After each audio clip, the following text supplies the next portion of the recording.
여러분 안녕하세요. 라나드림 라나입니다. 반갑습니다. 오늘 너무 예쁜 책 한 권, 제가 아끼는 책 소개해드리고 싶어서 왔습니다. 책 제목이 굉장히 귀여워요.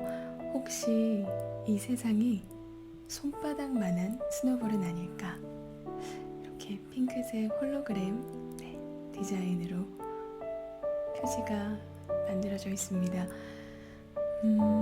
호주에 살고 있는 조미정 작가의 책이고요. 조미정 작가님은 제가 개인적으로도 굉장히 아끼고 또 각별히 애정하는 작가님이세요. 블로그에 꽤 많은 글이 있는데 그 가운데 몇몇 글들을 이렇게 모아서 스노우볼 책 한 권에 담았다고 합니다. 출간된 지는 한 1년 반 남짓, 시간이 벌써 그렇게 흘렀네요. 책의 부제가 거리를 두면 알게 되는 인생의 이면입니다. 가끔씩 우리도 마음 그리고 몸이 지쳤을 때 제발 빨리 시간이 치유해 주기를, 혹은 지금 이 공간에서 빨리 벗어나고 싶다, 이런 소망을 품게 되잖아요. 제가 한 2년 반 전쯤이 된 것 같습니다. 몸과 마음이 좀 고단할 때였고요. 코로나, 그게 뭔지도 모르던 그런 때 좀 많이 지쳐 있어서 한 2주 정도 잠깐 쉰다는 생각으로 호주에 다녀왔습니다. 한국에서 이리저리 머릿속도 마음도 많이 복잡했는데 호주 땅을 밟자마자, 호주의 하늘을 바라보자마자 단 며칠 만에 그 고단함, 묵직함들이 좀 가벼워지더라고요. 근데 그냥 단순히 잊은 게 아니라 제가 끌어안고 있었던 그 모든 문제들이 마치 작은 점처럼, 티끌처럼 굉장히 가벼워지는 느낌을 느낄 수가 있었어요. 그래서 확실히 우리가 살면서 느끼는 많은 문제들, 특히나 지금 내 몸과 마음을 짓누르고 있다고 느껴지는 그런 문제들일수록 거리두기가 상당히 필요하구나 라는 걸 좀 체험적으로, 경험적으로 많이 느끼게 됐던 시기였습니다. 책의 저자인 조미정 작가님은 현재 미료라는 또 필명으로도 블로그에서, 유튜브에서 많이 활동을 하고 계신데요. 작가님의 글을 보면 아직 그리 많은 나이가 아님에도 불구하고 많은 기도와 성찰, 또 사색, 이 모든 과정들을 통해서 조금 가벼운 마음으로 살아가는 방법들에 대해 많이 나누고 계신 분이다 라는 느낌을 받습니다. 그래서 이 책은 제가 몸과 마음을 조금 가볍게 털어내고 싶을 때마다 조금씩 아껴 읽는 책이기도 해요. 그 가운데 소개해드리고 싶은 글 몇 페이지 낭독해보도록 하겠습니다.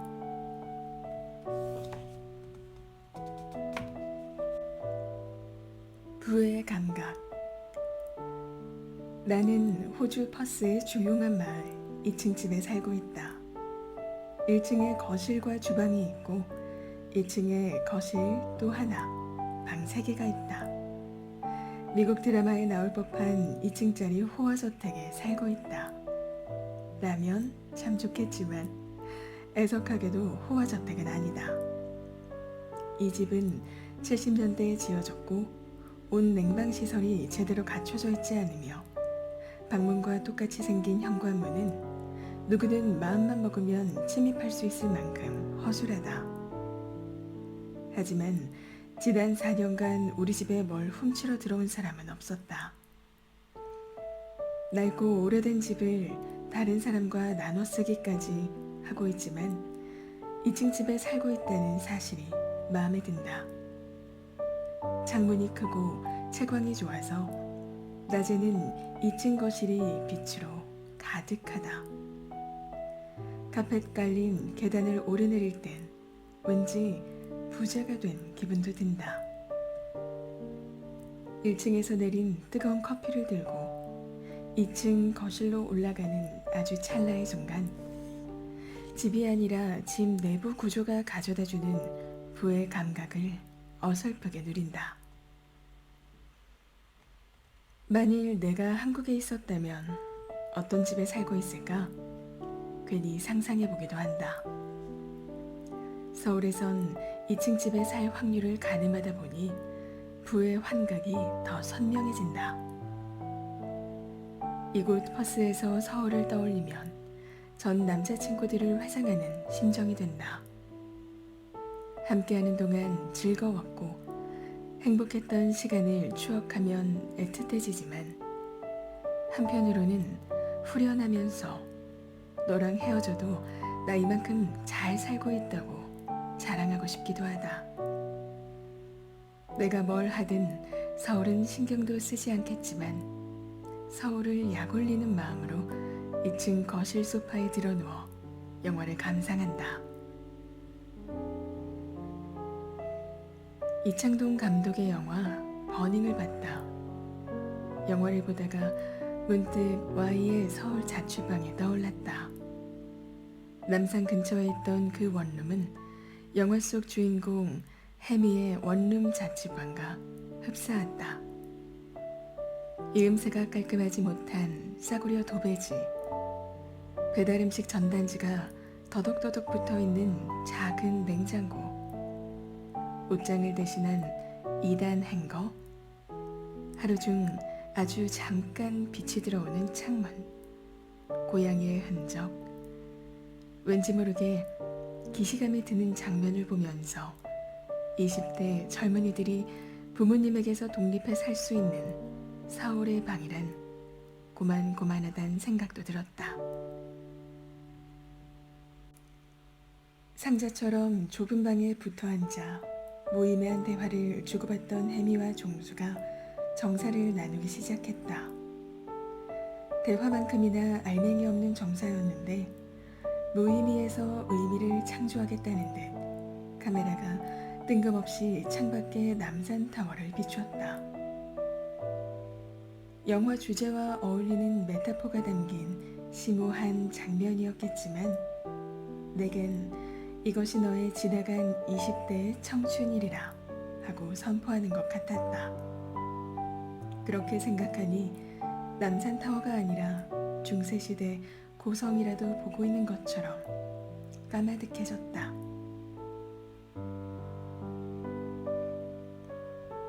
지금부터 등장하는 Y는 조 작가님의 사랑스러운 남편, 내 닉네임입니다. Y의 집에서 남산타워까지는 가까워서 산책을 하러 자주 들렀다. 남산타워는 영원한 사랑을 약속하는 연인들의 성지였다. 사랑의 자물쇠 수만 개가 그 증거였다. 자물쇠 무게로 끊어질 듯 위태로워 보이는 철조망에 우리의 사랑을 증명할 자리는 없어 보였다. 게다가 자물쇠는 쓸데없이 비쌌다. 우리는 자물쇠를 거는 대신 내려오는 길목에 있는 공원에서 점심 내기 배드민턴을 쳤고 승부욕이 많은 내가 더 많은 득점을 해야만 경기는 끝났다. Y가 지는 것은 항상 예정되어 있었다. Y는 내게 남산 밑에서 파는 전기 통닭구이나 장충동 족발, 프랜차이즈 카페의 아메리카노와 허니브레드를 샀다. 운동 후에 먹는 음식은 다 맛있었다. 서울에서 수원에 있는 집까지 가려면 초저녁부터 서둘러야 했지만 둘이 얘기하다 보면 막차 시간을 훌쩍 넘겼다. 그럴 땐 Y의 집에서 하룻밤 신세를 지곤 했다. 회사 야근과 밤샘이 이어지는 날에도 Y의 집에 가서 잤다. 그의 집에서 회사까지는 멀지 않았고 다음날 아침 서울 시민 흉내를 내며 출근하는 기분이 참 좋았다. 고향이 거창이나 안동이었다면 망설임 없이 서울에서 자취를 선택할 수 있었을 텐데 수원은 좀 애매하게 멀었다. 애매한 자취를 선택할 만큼 주머니 사정이 넉넉하지도 않았다. 서울에 대한 나의 애정도 애매했다. 언제든 포기해도 미련 없는데 왜 하고 있는지 모르는 짝사랑처럼 느껴졌다. 그 즈음 서울이 아주 조금씩 은근하게 나를 밀쳐내고 있다고 생각했다. 이렇게 밀어내면 제 풀에 쓰러져서 먼저 헤어지자고 하겠지 하는 심보 같았다.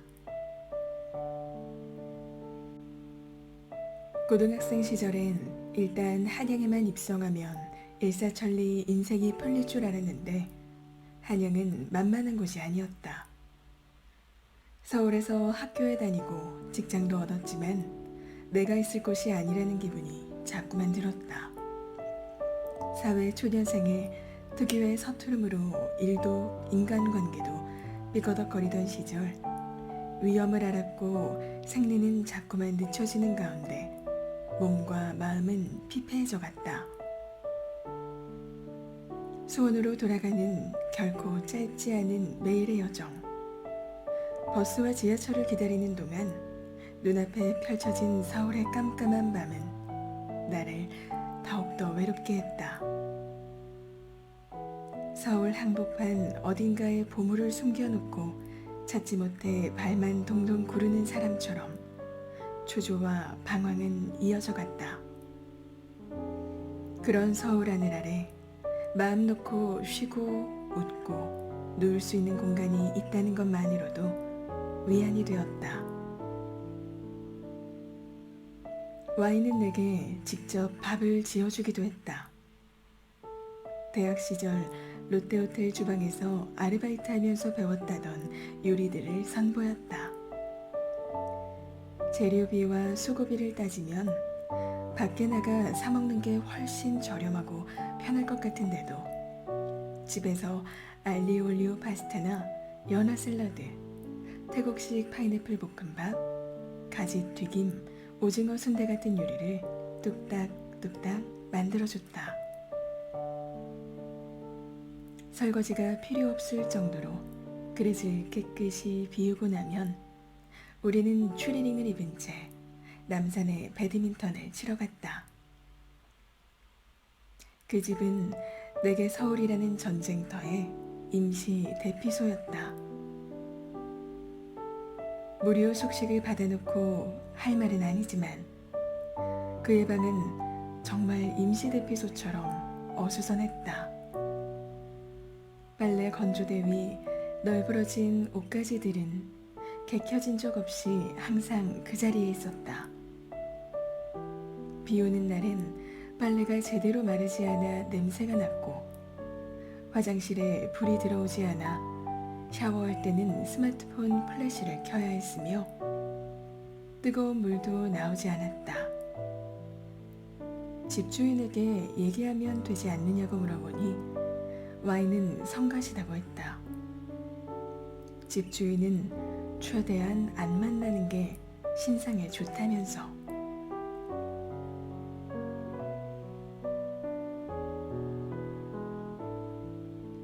하지만 온수가 안 나오는 것보다 더 큰 문제는 여름날의 무자비한 더위였다.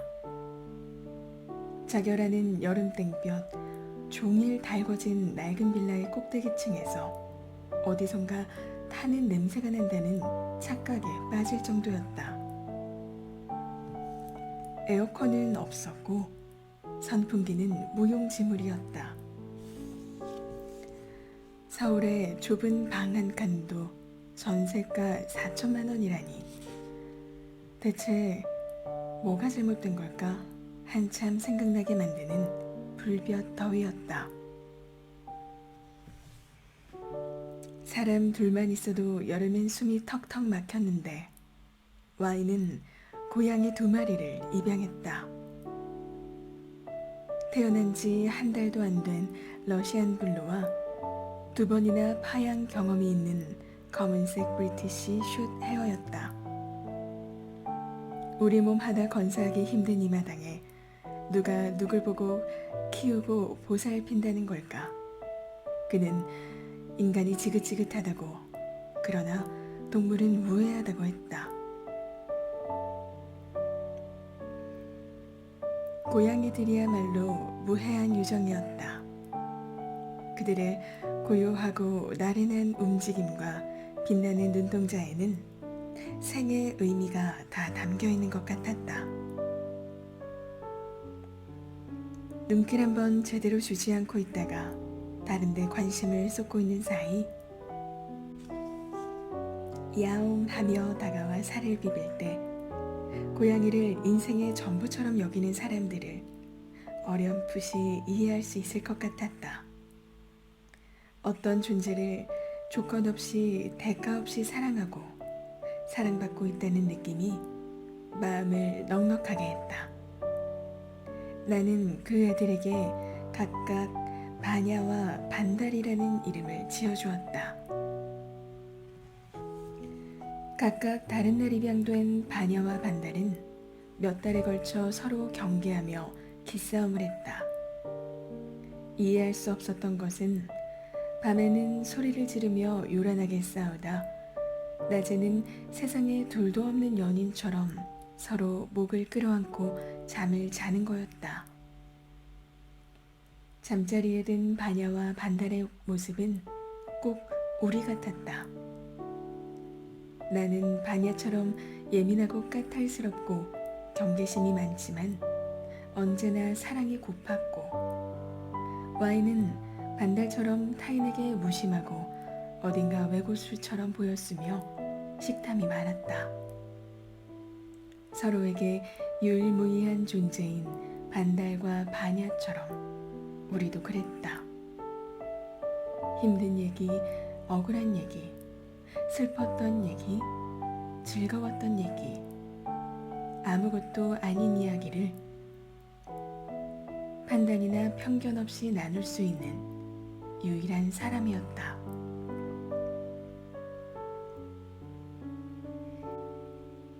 때로는 다시 안 볼 것처럼 싸우기도 했지만 고양이들처럼 빠르게 화해했고, 망해가는 지구에 마지막 남겨진 생존자들처럼 서로의 목을 끌어안은 채 속삭였다.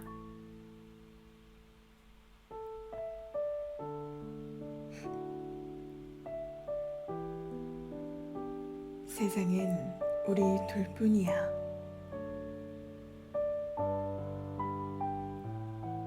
열대야가 극심한 여름밤이면 Y는 생수병을 여러 개 얼려서 그가 사랑하는 요정들에게 하나씩 나누어 주었다. 우리는 얼린 생수병을 끌어안고 한참 뒤적이다 잠이 들었다. 함께여서 외롭지 않았다. 방안 열기를 피해 옥상에 올라가면 서울 시내의 화려한 야경이 한눈에 내려다 보였다. 캔맥주를 나눠 마시며 싸이월드 같은 데서 조어들은 명언을 주고받으며 자아도취에 빠지기도 했다. 서울에 집이 이렇게 많은데 우리 집은 없네? 하는 농담도 그와 함께하면 슬프지 않고 재미있었다. 매일 웃음이 났다.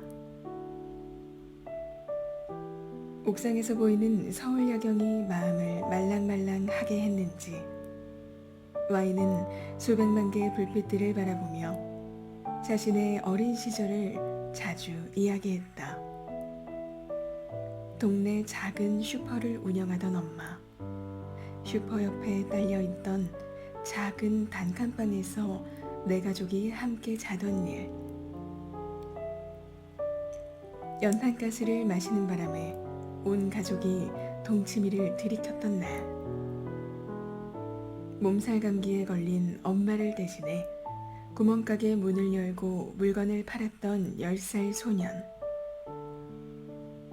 아버지를 따라 나서 작은 트럭 화물칸에 생선을 팔던 사춘기 소년. 그에게 가난이 부끄러웠던 적 있냐고 물었다. 없다고 했다. 부모님이 자신을 얼마나 사랑했는지 가난이 알려주었다고 말했다. 부모님이 자신을 사랑한 방식으로 Y는 나를 사랑했다. 그가 배드민턴 시합에 웃으며 져줄 때, 목까지 이불을 살며시 덮어줄 때, 따뜻한 밥을 지어줄 때, 더운 여름날 얼린 생수병을 건네줄 때, 추운 겨울날 주전자에 물을 데워줄 때, 나를 요정이라고 부를 때, 허기지지 않는 생생한 부의 감각을 느꼈다. 마음의 곳간에 차곡차곡 쌓여가는 사랑이라는 재물은 아무리 써도 줄어들지 않고 오히려 넘쳤다. 덕분에 잉여의 사랑을 다른 사람에게 베푸는 법도 배울 수 있었다. 내게 부는 소유의 영역이 아니라 감각의 영역이었다. 소유하지 않아도 느낄 수 있으면 부자가 될 수 있었고, 20대의 나를 부자로 만들어준 건 단연 사랑이었다. 나에 대한 Y의 사랑, 주변 친구들의 사랑, 부모님의 사랑, 그리고 전 남자친구들의 사랑. 낡은 2층 집에 사는 지금도 나는 자주 부의 감각을 환기하려고 한다. 부자가 되기 위한 비결을 고민하는 것보다 부자의 기분을 누리는 방법을 성찰하는 것이 어쩌면 부를 누리는 손쉬운 비법이 아닐까? 며칠 전 Y는 300억짜리 복권에 당첨되지 않았다며 슬퍼했다. 그의 까끌까끌한 턱수염을 쓰다듬으며 내가 물었다. 300억이 있지만 내가 없는 인생을 택할 수 있다면 그렇게 하겠어? 네가 없으면 300억이 다 무슨 소용이야. 안 돼, 안 된다고. 이렇게 말하며 Y는 발을 동동 굴렀다고 하네요. Y가 옆에 있는 한 나는 오래오래 부자의 기분으로 살아갈 수 있을 것 같다. 웃지 않기. 웃으면 복이 온다는 말. 웃는 얼굴이 예쁘지 않은 사람은 없다는 말을 오랫동안 믿어왔다. 그런데 항상 통용되는 것은 아니었다. 권력을 향한 억지 웃음은 나를 초라하고 비참하게 만들었다. 진심 없는 거짓 웃음이 도리어 나를 우스운 꼴로 만들었다. 태어난 국가의 경계를 벗어난 순간부터 인간은 필연적으로 약자가 됐다. 성정이 나약해서 약자가 되는 것이 아니었다. 아무리 몸과 마음이 튼튼한 사람이라고 해도 외국인 신세가 되면 느슨하고 취약한 사회적 안전망 속에서 쉽게 허약해졌다. 특히나 요즘같이 요란하게 자국민을 챙기는 국제 정세에서 외국인이 살아남기란 더욱 어렵다. 호주에 발 딛는 순간 가장 먼저 감당해야 했던 일은 혼자라는 기분을 받아들이는 거였다. 그 다음으로는 낯선 나라의 일상과 생활 습관, 인간관계, 직장 생활까지 처음부터 다시 배워야 했다. 부탁해야 할 일이 많아져서 아쉬운 소리를 하게 되고 도움을 받아야 할 일이 많아져서 실수하게 된다. 어린아이로 돌아간 듯 무기력해지고 새로운 환경과 사람들 사이에서 잘 적응하지 못해 소외감을 느낀다. 웃음은 불안과 소외감을 애써 감추기 위해 좋은 방편이 되는 동시에 웃음은 불안과 소외감을 애써 감추기 위해 좋은 방편이 되는 동시에 내면의 취약성을 부각하는 약점이 된다. 약한 사람들은 더 자주 웃었다. 서비스업 종사자들이 대표적이었다. 서비스 노동자들은 억울하고 화가 나는 일이 있어도 고객 앞에서는 밝게 웃어야 한다고 교육받고 여성이라면 더 환하게 웃어야 한다고 요구받는다. 구직 요건에 밝고 긍정적이고 잘 웃는 여성, 관련 경력이 없더라도 미소가 예쁘신 분이라는 항목을 볼 때면 만감이 교차했다. 반면 고객들은 웃지 않아도 괜찮았다. 고객이 웃지 않는다고 이 일을 제기할 노동자는 없었다.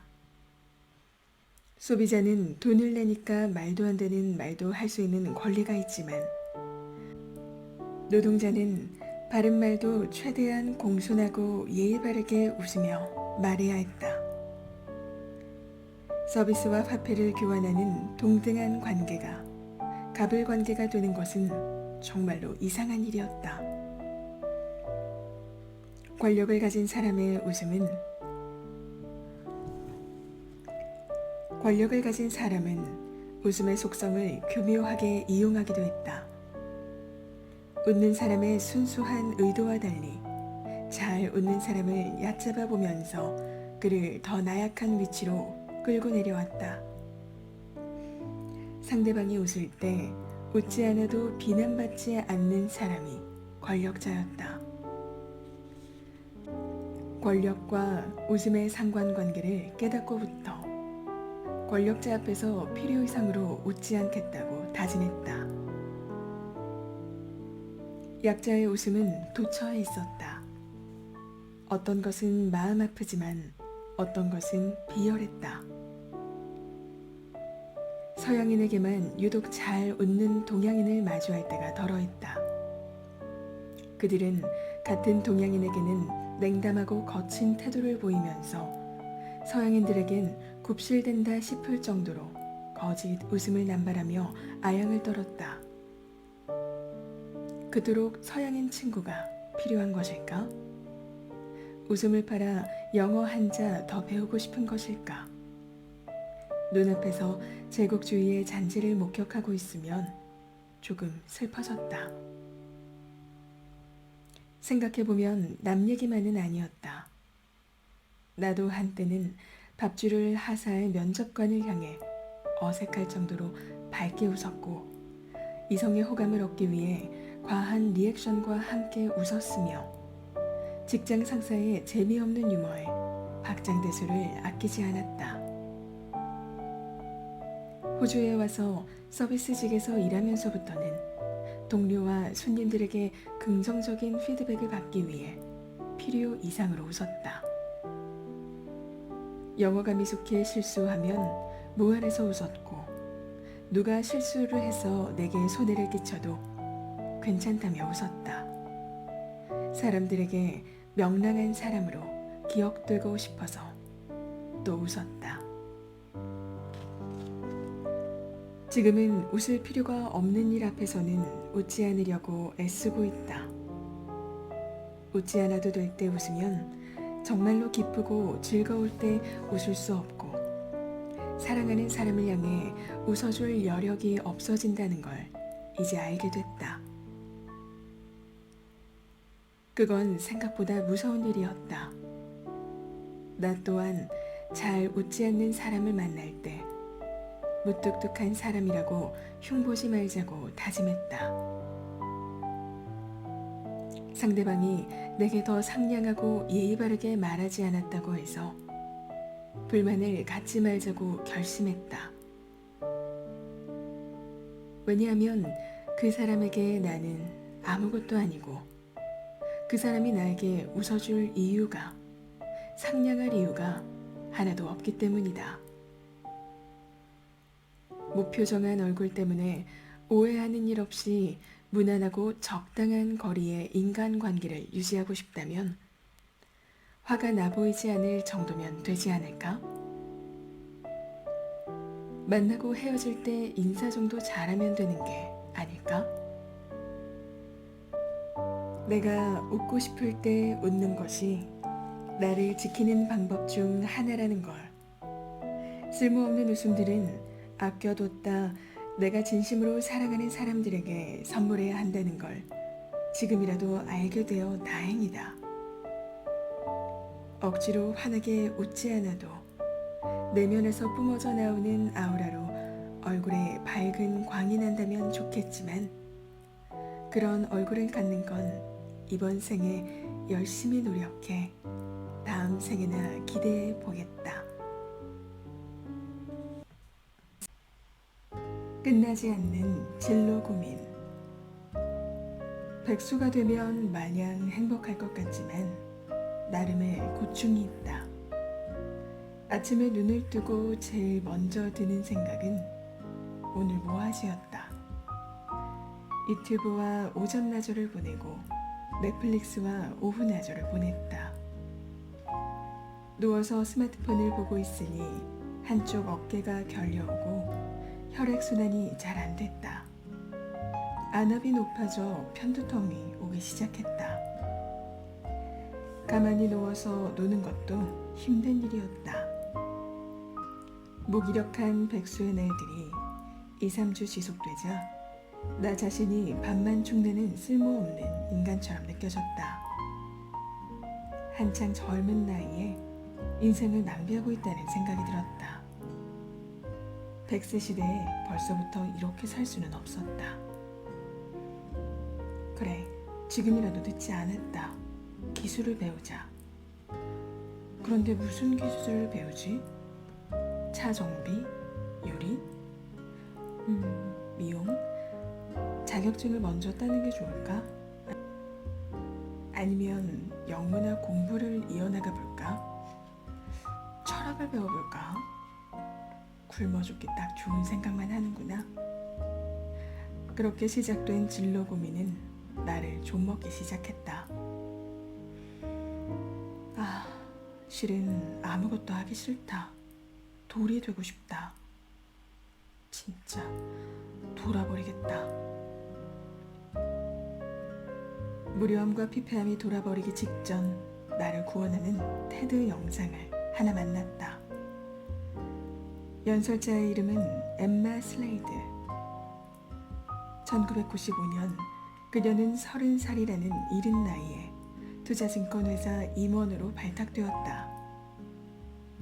개발도상국 경제가 성장하던 90년대 초 엠마 슬레이드는 인도네시아, 베트남, 홍콩을 비롯한 동아시아 전역을 누비며 자본의 흐름을 분석하고 현지 회사의 투자를 설득하는 일을 하며 고액 연봉을 받았다. 세계 곳곳 비즈니스 출장을 다니며 각종 컨퍼런스와 화려한 파티에 참석했고 언제나 5성급 고급 호텔에 머물렀고 명품으로 멋을 낸 자신의 모습을 바라보는 주위 사람들의 시선을 즐겼다. 진로 걱정 없이 자기 일을 즐기며 미래까지 창창한 30살의 여성에게 어느 날 일생일대의 사건이 발생한다. 인도네시아 자카르타 출장 중 머무르던 호텔방에서 권총을 든 익명의 남성에게 살해 위협을 받게 된 것이다. 차가운 총구 앞에서 꼼짝없이 죽을 줄로만 알았던 그녀는 천운으로 밤을 탈출했다. 차가운 총구 앞에서 꼼짝없이 죽은 줄로만 알았던 그녀는 천운으로 밤을 탈출했다. 목숨은 건졌지만 외상 후 스트레스로 집중력과 기억력이 현저히 떨어져 일상생활조차 제대로 할 수 없게 되었다. 차가운 총구 앞에서 꼼짝없이 죽을 줄로만 알았던 그녀는 천운으로 밤을 탈출했다. 목숨은 건졌지만 외상 후 스트레스로 집중력과 기억력이 현저히 떨어져 일상생활조차 제대로 할 수 없게 되었다. 사고 당일 들었던 발소리와 비슷한 소리만 들어도 경기를 일으켰다. 일을 그만두고 정신과 상담과 약물 치료를 이어나갔지만 소용없었다. 그녀는 금융 투자에 관한 전문가였지 마음의 고통에 관해서는 아무것도 알지 못했다. 그러던 중 우연히 아슈탄가 요가를 만나게 되었다. 몸과 마음의 유기성을 깨닫고 요가를 통해 육체와 정신을 다스리며 내면을 치료했다.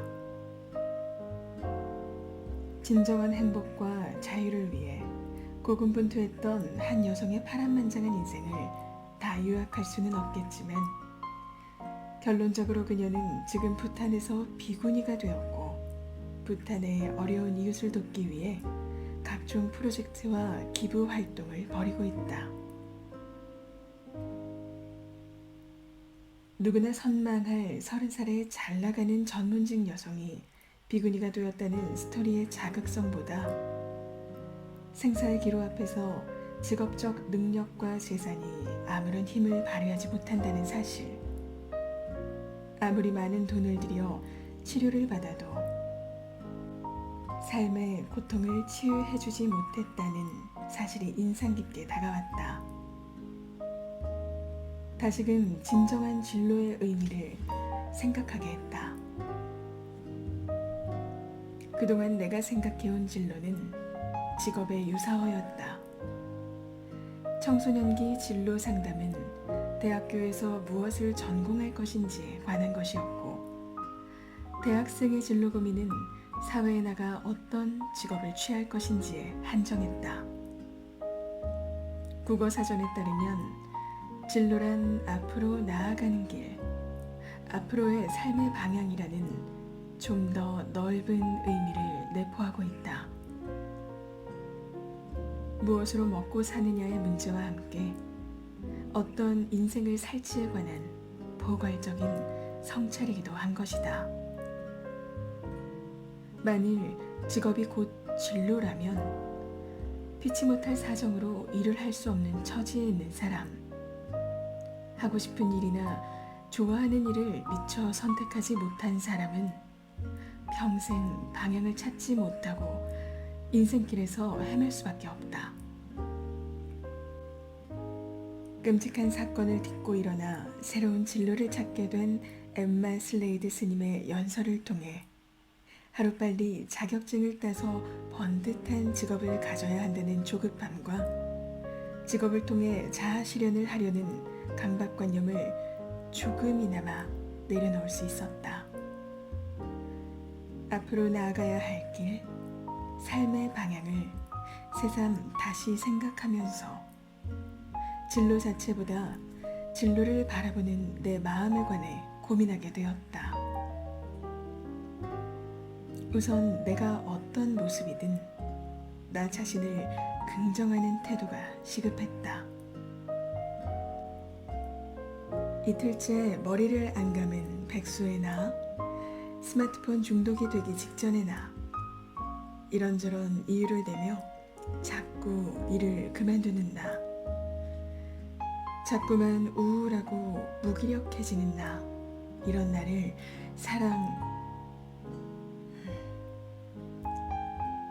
진짜 어렵다. 마음이 내 맘대로 통제되지 않는다는 걸 깨닫고 몸을 움직이기로 했다. 아주 오랫동안 마음만 먹고 미루어왔던 아시탄과 요가를 등록한 것이다. 요가 선생님은 요가의 핵심 중 하나가 호흡이 코를 통해 들어오고 나가는 것을 지켜보는 거라고 했다. 요가 할 때만큼은 들숨과 날숨, 이 두 가지가 내 인생에서 가장 숭고한 행위처럼 느껴졌다. 6개월쯤 꾸준히 수련하자 어깨가 넓어지고 대퇴부가 단단해졌다. 떡대와 튼튼한 장단지야말로 험난한 인생을 살아가는데 필요한 핵심 요소였다. 요가를 다녀오면 샤워를 하고 식사를 했다. 내가 나를 돌봐준다는 생각으로 열심히 씻기고 규칙적으로 먹였다. 스마트폰 사용 시간을 제한하고 책을 읽었다. 그리고 블로그에 글을 썼다. 손글씨로 독후감을 쓰는 영상을 유튜브에 올렸다. 이런 재미없는 영상을 누가 봐 하면서도 매주 만들어서 좋아요와 구독을 애걸했다. 이 모든 걸 하고도 남는 시간에는 걷고 또 걸었다. 온종일 걷고 나면 깊은 잠을 잤다. 그리고 한 달에 $20씩 기부했다. 그러면 내가 아주 쓸모없지는 않다고 느껴졌다. 진로에 관한 관점을 바꾸고 일상을 주도적으로 갖고 가는 방법을 배우고 나니 회사나 친목 모임이라는 소속감이 없어도 외롭지 않았고 소위 시발 비용을 들이지 않아도 무료함이나 공허함이 해소되었다. 나의 진로 고민은 여전히 계속되고 있다. 하지만 전에는 어디로 가야 할지 방향과 갈피도 못 찾았다면 이제는 어떤 길을 어떻게 가야 할지를 고민한다는 점에서 조금은 나아진 것 같다. 들숨과 날숨의 길, 운동화를 신고 씩씩하게 걷는 길, 누군가와 같이 걷는 길, 조금 느려도 꾸준히 매일 걷는 길, 그리고 좋아요와 구독에 연연하는 길로 한 걸음씩 천천히 나아가고 있다. 모르는 상태로 살기. Y와 동네 도서관에서 나오는 길이었다. 도서관 주차장에서 차를 후진하는데 백인 할아버지가 갑자기 우리 차 앞으로 쓰러졌다. 해외에도 교통사고 보험 사기가 있을까? 찰나에 별 생각이 다 들었다.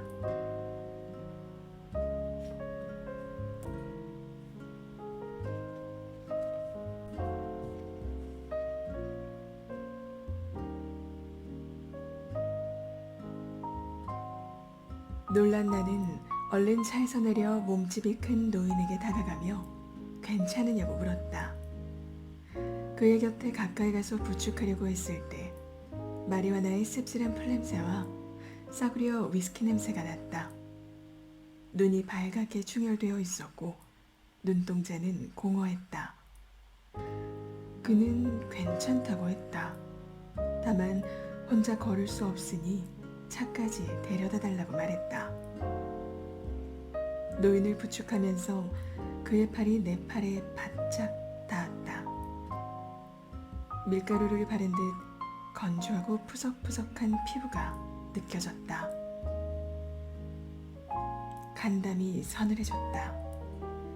노인의 한 평생 세월이 파도처럼 나를 덮치는 듯 했다. 그에게도 젊은 시절이 있었을 것이다. 훤칠한 키와 딱 벌어진 어깨, 단단한 근육을 자랑스러워하면서 그 젊음이 영원히 지속할 줄로만 알았을 시절 말이다. 지금처럼 혼자 힘으로 20m도 채 걷지 못해서 자기 몸에 반도 안 되는 동양 여자애한테 차까지 데려다 줄 수 있겠냐고 물어볼 줄은 꿈에도 몰랐을 것이다. 겨우 운전석에 앉은 그는 애써 아무 일 없었다는 듯 표정을 하며 메리 크리스마스 라고 인사했다. 곧 크리스마스 연휴였다. 도서관 앞에는 크리스마스 트리의 전구가 알록달록 색을 바꾸며 빛을 발하고 있었다. 삶을 조롱이라도 하는 것처럼 보였다. 노인의 낡은 차는 비틀거리며 저만치 사라져갔다. 사건이 일단락되자 나는 그 상황에서 뒷짐만 지고 있던 Y에게 화를 냈다. 노인을 같이 부축했어야지. 강 건너 불구경만 하느냐. 이 상황에서 사람보다 차가 더 중요한 거냐. 어려움에 처한 사람을 그냥 보기만 하는 사람이었냐. 내가 알고 있던 당신의 모습이 아니라 화가 난다. 내가 이렇게 흥분하자 Y는 조용한 목소리로 그 상황이 두려웠다고 말했다. 외국인 노동자 처지에서는 아주 사소한 사건에도 휘말리고 싶지 않다고. 호주에서 이민자로 살아가는 동안 그의 몸과 마음에는 의심과 자기 방어 기제가 배어 있었다.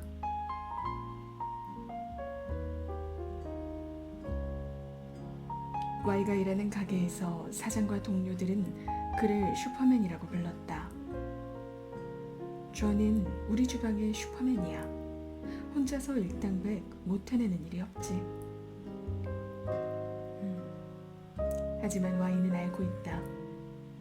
조금이라도 수틀리면 한순간에 그들은 자신을 영웅에서 악당으로 타락시킬 거라는 걸. 그래서 칭찬에 우쭐하는 대신 혹시라도 악당으로 몰리게 될 때 대비책을 그리는데 몰두했다. 영웅에서 악당으로 내몰리지 않기 위한 대책은 간단하다. 어설픈 영웅심을 발휘하지 말 것, 인간애를 나누지 말 것, 미소를 보이지 않고 기계처럼 주어진 일에만 최선을 다할 것. 이기적이고 인정 없다고 할지 모르겠지만 Y에게는 자신을 보호하는 방법이었다. 스스로를 지켜낸 다음에야 타인에게 정을 줄 수 있는 거라고 했다. 나는 알 수 없는 타인과 내가 알고 있다고 믿었던 타인을 획일적인 도덕성의 잣대로 경솔하게 판단했다. Y를 비난하는 내 말에 일말의 도덕적 우월감도 없었느냐고 물으면 없었다고 자신 있게 대답할 수 없다. 때때로 우리는 사회 정의감에 취해 내가 믿는 신념과 가치를 내세우기 위해 사랑하는 사람의 마음을 다치기도 하니까. 내 눈앞에서 약에 취해 쓰러진 백인 노인의 육체적 연약함과 젊은 외국인 남성의 사회적 취약함을 순간적으로 알아차리는 일이 가능했을까? 무엇이 옳은지 답을 알 수 없어서 나는 Y를 안아주었다. 그가 얼마나 힘든지 알 수 없다는 사실이 슬프고 동시에 위안이 되었다. 알게 되면 나는 더 슬퍼질 테니까. 어느 뇌과학 서적에서 미래 첨단 기술로 우리의 뇌를 서로 연결해 브레인 네트워크를 만들면 서로의 감정과 마음을 속속들이 알게 되어 오해하는 일이 줄어들 수 있다고 했다.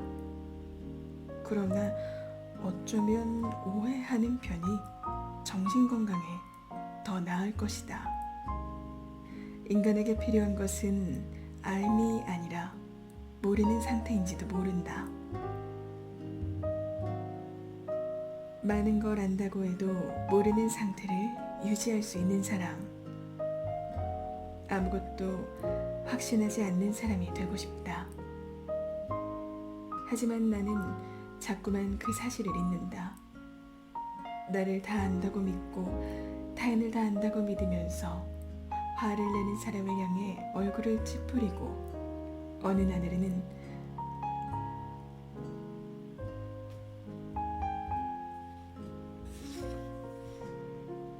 나를 다 안다고 믿고 타인을 다 안다고 믿으면서 화를 내는 사람을 향해 얼굴을 찌푸리고 또 어느 날에는 내가 화를 내는 사람이 된다. 거리에서 고성을 내지르는 저 원주민의 후회를 손가락질 하지만 과연 우리가 그들과 얼마나 다를까? 실은 우리도 저들처럼 마음속으로는 고래고래 소리를 지르면서 안간힘 쓰며 살아남으려고 발버둥 치고 있는 게 아닐까? 살아남는 것은 중요하니까, 살아야 하니까. 스스로는 불안하고 서툴다라고 고백했지만 그 모든 기록들이 다 뭉클한 감동과 또 위안으로 다가오는 조미정 미류 작가님의 글. 여러분도 지금 살고 있는 일상에서 한 발짝 거리를 두고 싶을 때 꼭 한번 이 책 읽어보셨으면 좋겠습니다. 내 삶을 3인칭 관찰자 시점으로 조망할 수 있는 방법 찾으실 수 있을 겁니다. 그럼 여러분 늘 건강하시고 편안한 하루 보내세요. 고맙습니다.